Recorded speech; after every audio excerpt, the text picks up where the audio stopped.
क्या हुआ मेरे साथ? जिंदगी में 25 पैसे की भी बेईमानी का कोई आरोप नहीं लगा सकता, लेकिन सिर्फ सरकार के खिलाफ बोलने की वजह से उठा के जेल में डाल दिया।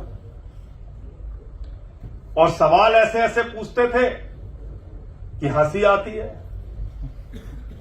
कहते हैं, ये बताइए श्रीमती राधिका सिंह जी कौन है? मैंने कहा क्यों, क्या हुआ? नहीं, उन्होंने आपके खाते में 1.5 लाख रुपए डाला है। तो मैंने कहा भाई, आप हमारी ईमानदारी की जांच कर रहे हैं या बेईमानी की जांच कर रहे हैं? बोले नहीं, जितना पूछा जाए उतना आप जवाब दीजिए। मैंने कहा श्रीमती राधिका सिंह जी मेरी मां है और वो स्कूल के टीचर थी और रिटायरमेंट के बाद उनको पेंशन मिलती है और मैं अपने इंश्योरेंस का पैसा नहीं जमा कर पा रहा था, इसलिए मुझे अपनी मां से 1.5 लाख रुपए उधार लेना पड़ा।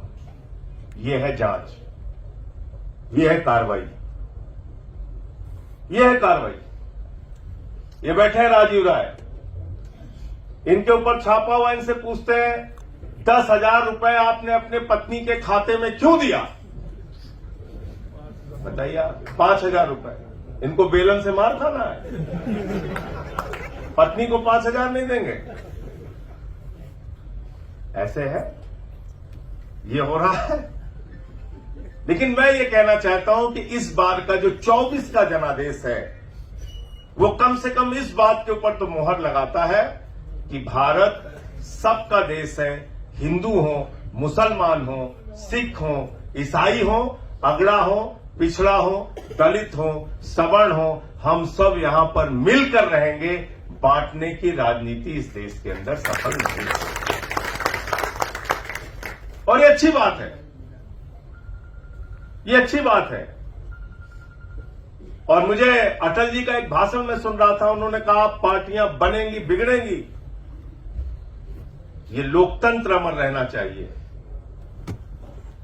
इस देश का संविधान अमर रहना चाहिए, ये देश हमेशा समृद्ध रहना चाहिए और आज उसी की आवश्यकता है।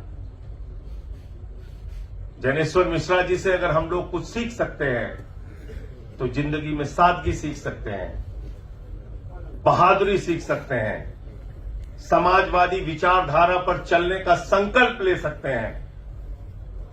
मुझसे कई बार लोग कहते हैं कि अरे आप तो क्षत्रिय जाति में पैदा हुए, दिन रात आप पिछड़ों, दलितों, अल्पसंख्यकों के, मुसलमानों की लड़ाई लड़ते रहते हैं। सवाल इसका नहीं है कि कौन क्षत्रिय है कौन ब्राह्मण है। जनेश्वर मिश्रा जी वो शख्स थे जो डॉक्टर लोहिया के साथ जाति तोड़ो जनेऊ तोड़ो आंदोलन में हिस्सा लिया। उन्होंने बढ़कर के जनेऊ तोड़ो आंदोलन, जाति तोड़ो आंदोलन, ये समाजवादियों का आंदोलन था। कि जाति से आप आते हैं ये महत्वपूर्ण नहीं है, महत्वपूर्ण है किस विचार को आप मानते हैं। और हम अगर लोहिया के विचार को मानते हैं, बाबा साहब डॉक्टर भीमराव अंबेडकर के विचार को मानते हैं, तो हम कभी जाति के नाम पर भेदभाव की राजनीति का समर्थन नहीं कर सकते, बल्कि समाज के वंचित लोगों के लिए हमेशा संघर्ष करेंगे और उनकी लड़ाई लड़ने का काम करेंगे।